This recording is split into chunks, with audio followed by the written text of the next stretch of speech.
ஓம் நம சிவாய நமக. தென்னாடுடைய சிவனே போற்றி, எந்நாட்டவர்க்கும் இறைவா போற்றி.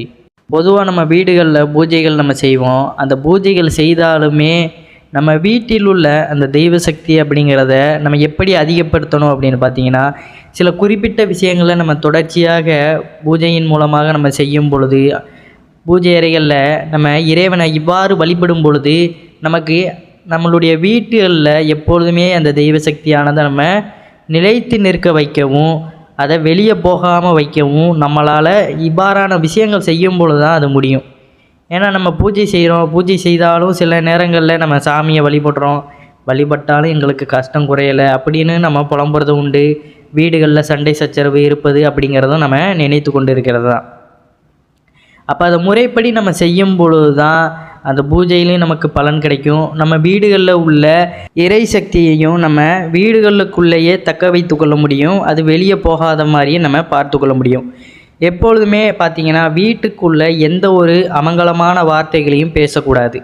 எதிர்மறையான சொற்கள், தேவையில்லாத சொற்கள், அடுத்தவர்களை பற்றி நம்ம குறை கூறுவது, பொறாமை கொள்வது, இவ்வாறான செயல்களை நம்ம வீட்டுக்குள்ளே ஏற்படுத்தும் பொழுது என்ன ஆகிறதுனா, வீட்டுக்குள்ளே இருக்கின்ற அந்த நேர்மறையான ஆற்றல்களும் தெய்வ சக்திகளும் மகாலட்சுமி கடாசமும் நம்மை விட்டு வெளியேறி விடுகிறது.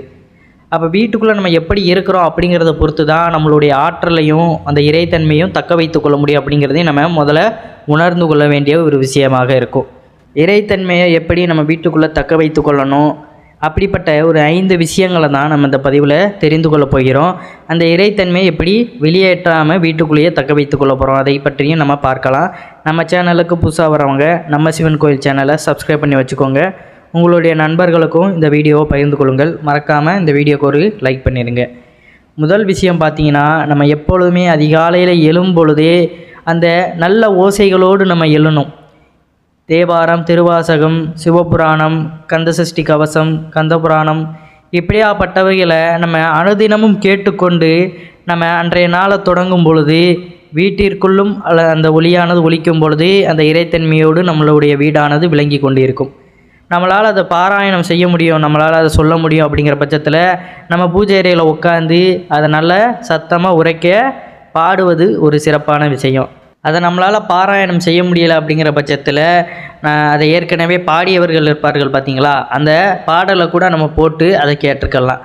இப்படி நம்ம அதிகாலையில் எழும்பொழுதே அந்த தெய்வீக தன்மையுள்ள பாடல்களை கேட்பது ஒரு சிறந்த விஷயம். இது வீடுகள்லையும் நம்மளுக்கு பார்த்திங்கன்னா நேர்மறையான ஆற்றல்களையும் சிந்தனைகளையும் நமக்குள்ளே எழச் செய்யும். இப்போ நம்ம எந்த ஒரு விஷயத்தையும் நம்ம கேட்கிறோமோ உணர்ந்தோமோ அந்தபடி தான் நம்மளுடைய மனமும் உடலுமானது அசைந்து கொடுத்து அந்த வேலைகளை ஈடுபாடு செய்யும். இப்போ காலையிலேயே நம்ம தெய்வீகத்தன்மையோடு இருக்கும்பொழுது என்ன ஆகிறது, நமக்கு எல்லாமே அந்த தெய்வீக ஆற்றலால் நல்லபடியாக நடக்கும் அப்படிங்கிறதையும் நம்ம இந்த விஷயத்தில் நம்ம உணர்ந்து கொள்ளணும். வீடையே நம்ம கோயிலாக மாற்றும் பொழுது தான் நம்ம கோயிலுக்கு போகும்பொழுது நமக்கு எந்த ஒரு மனநிலை நிகழ்கிறது.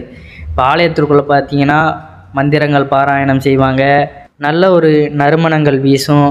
அதுபோல் எப்பொழுதுமே ஒளி சத்தங்கள் கேட்டுக்கொண்டு இருக்கும், மணி அடித்து நல்லா எல்லாருமே இறைவனை வழிபட்டு கொண்டே இருப்பார்கள். இப்படியாப்பட்ட சூழ்நிலையை நம்ம வீட்டிலும் ஏற்படுத்தும்போது கோயிலுக்குள்ளே நம்ம போகும்பொழுதே நம்மளுடைய மனதானது அப்படியே ஒரு அமைதியான நிலைக்கு போகும். அங்கே பார்த்திங்கன்னா நமக்கு எந்த ஒரு தேவையில்லாத சிந்தனைகளும் சரி, தேவையில்லாத வார்த்தைகளும் வருவது கிடையாது. அதே போல் நம்ம வீட்டிலேயும் இருந்தோம் அப்படிங்கிற பட்சத்தில் நமக்கு எல்லா இடத்துலையுமே அது நல்லதாக தான் போய் முடியும் அப்படிங்கிறத நம்ம உணர்ந்து கொள்ளணும்.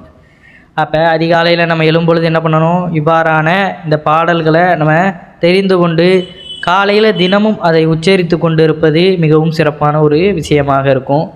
அதுபோல் பார்த்திங்கன்னா காலையில் எப்பொழுதுமே நறுமணம் வீசுகிற வகையில் இருக்கின்ற பத்திகளையும் வாங்கி பத்தி இந்த மாதிரி சாம்பிராணி அதுகளையும் நம்ம பயன்படுத்துவது சிறப்பு.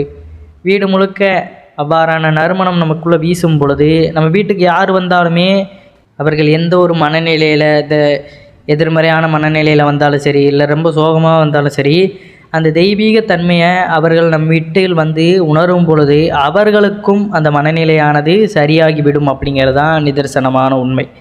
அப்போ நம்மளுடைய ஆற்றலானது அந்த ஆலயத்திற்குள் நம்ம போகும்பொழுது எப்படி நமக்கு நிகழ்கிறதோ அதே போல தான் நம்ம வீட்டிற்குள்ளும் இருக்கும் பொழுது நமக்கு இவ்வாறான விஷயங்கள் அப்படிங்கிறது ஏற்படும் அப்படிங்கிறத உணர்ந்து கொள்ளணும்.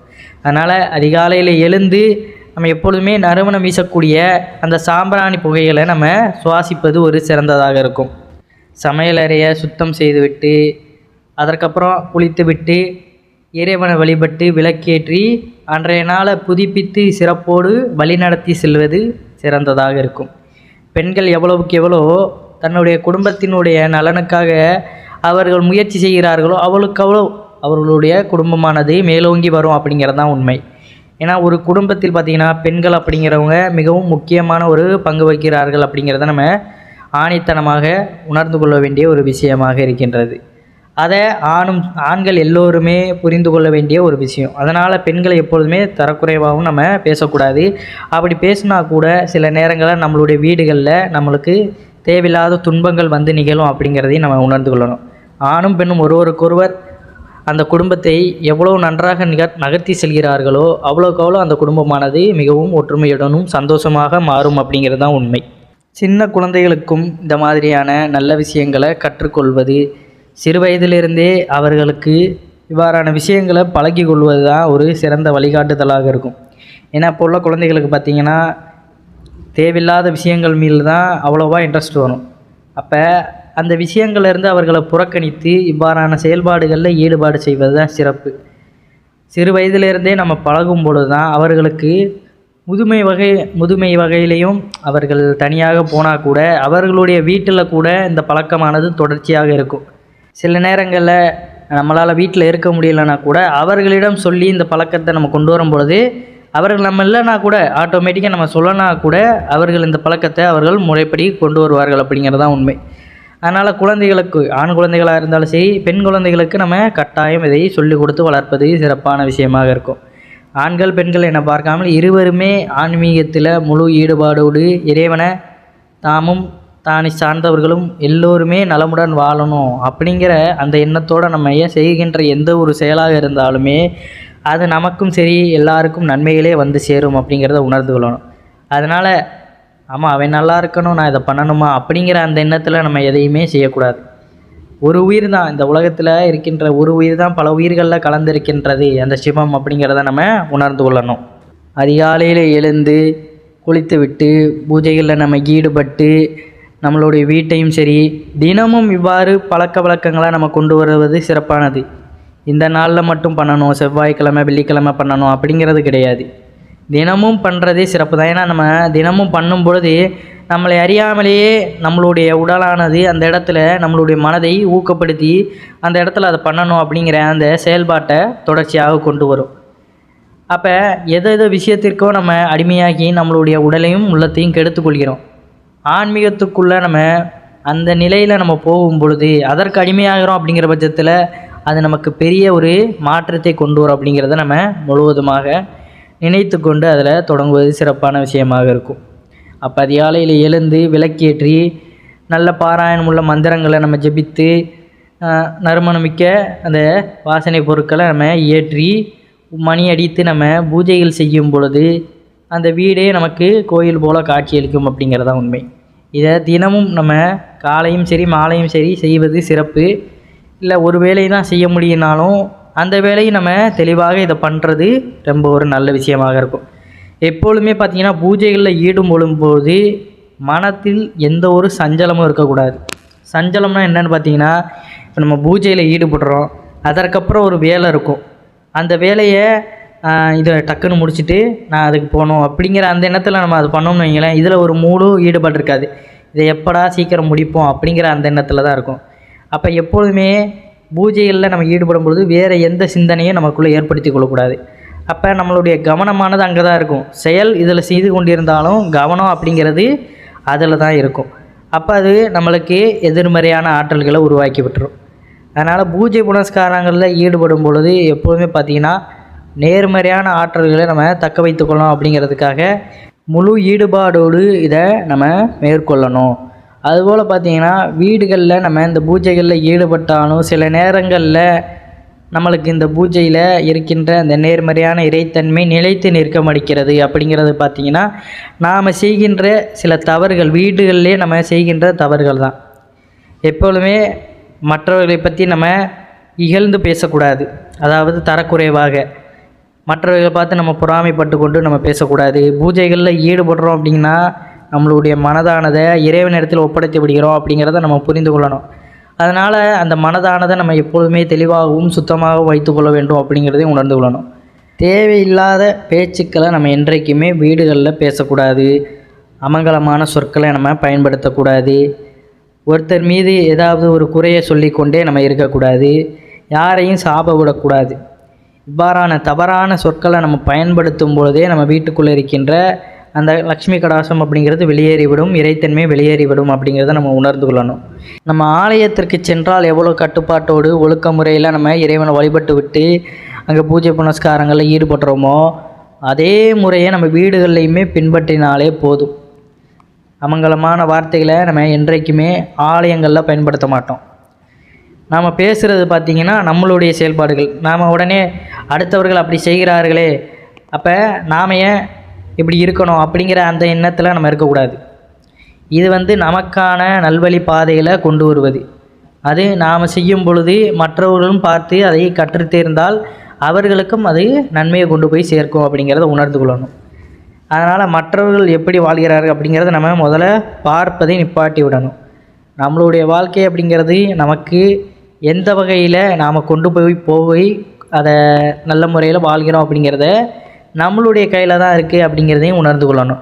அதற்காக நாம் செய்கின்ற பூஜை புனஸ்காரங்களை நம்ம முழு ஈடுபாடோடு செய்யணும் அப்படிங்கிறது தான் உண்மை. அதனால் அதிகாலையில் எழுந்து எப்பொழுதுமே தினமும் செய்வது சிறப்பு. இறைவனை வழிபட்டு அன்றைய நாள் நீங்கள் தொடங்கினாலே அன்றைய நாள் உங்களுக்கு நல்லபடியாக போகும். இறைத்தன்மை உங்களுக்குள்ளே நிறைந்திருக்கும் அப்படிங்கிறத உணர்ந்து கொள்ளணும். சண்டை சச்சரவுகள் எதையுமே வீட்டுக்குள்ளே கொண்டு வராதீங்க. எப்பொழுதுமே தேவையில்லாத சொற்களையுமே வீட்டுக்குள்ளே பேசுவதை தவிர்த்து விடுங்க. அமங்கலமான வார்த்தைகளை பேசுறதுனால வீட்லேயும் சரி, உங்களை சுற்றி இருப்ப மற்ற மனிதர்களுக்கு சரி, இல்லை நம்மளுடைய குழந்தைகளுக்கும் அது பாதிப்பை ஏற்படுத்தும் அப்படிங்கிறத உணர்ந்து கொள்ளணும். தினந்தோறும் இந்த விஷயத்தை கடைபிடித்து கொண்டு வார்கள். தினந்தோறும் முடியாதவர்கள் கூட உங்களுக்கு முடிந்த வேலைகளையாவது இதை செய்து கொண்டு வாருங்கள். அப்பொழுதாவது அது கொஞ்சம் கொஞ்சமாக உங்களுக்கு பழக்க முறைகளை ஈடுபடுத்திவிடும். அதனால் காலையில் எழும்பொழுதே உங்களுக்குள்ள இவ்வாறான விஷயங்களை நம்ம செய்யணும் அப்படிங்கிறத நினைவுபடுத்தும் வகையில் எதையாவது ஞாபகம் வைத்து கொள்ளுங்கள். ஏன்னா நம்மளுக்கு இப்போ ஒரு விஷயமானது நம்ம காதில் கேட்கிறோம் அப்படிங்கிறது பட்சத்தில் அதை கொஞ்சம் நேரம் கழித்து நம்ம கடந்து போயிட்டோம்னா அது நமக்கு நினைவில் இருக்குமா அப்படிங்கிறது தெரியாது தான். அதனால் நினைவில் வைத்து கொண்டு எதையுமே நம்ம செயலாற்றுவது சிறப்பான ஒரு விஷயமாக இருக்கும். அதனால் ஏதோ கடமைக்கு கேட்குறோம், கேட்டுட்டு போயிடுறோம் அப்படிங்கிறத தவிர்த்து அதை தாண்டி அதை முறைப்படி செயலாற்றினால் மட்டும்தான் அதில் உள்ள அந்த பலனானது நமக்கு கிடைக்கும் அப்படிங்கிறத உணர்ந்து கொள்ளுங்கள். அதனால் எதை கேட்குறோம் பார்த்துட்டு போயிருந்தோம் அப்படிங்கிறத தவிர்த்து தினசரி உங்கள் வீடுகள்லையும் சரி இதை பின்பற்றி வாருங்கள். ஏன்னா இதை உணர்ந்தவர்கள் தான் அதை மற்றவர்களுக்கும் உணர்த்துவார்கள் அப்படிங்கிறத தெரிந்து கொள்ளுங்கள். உணராதவர்கள் இதை பற்றி பேசுவதற்கு வாய்ப்பே கிடையாது. உணர்த்தி விட்டு போனவர்கள் படி நாமளும் செய்து அந்த பலனானதை முன்னொரு வழி அடைவோம் அப்படிங்கிறத நம்ம இந்த முறையில் தெரிவித்துக் கொள்கிறோம். நன்றி, வணக்கம். அனைவரும் இறையருள் பெற்று என்றும் நலமுடன் வாழ வேண்டும். ஓம் நம சிவாய நமக.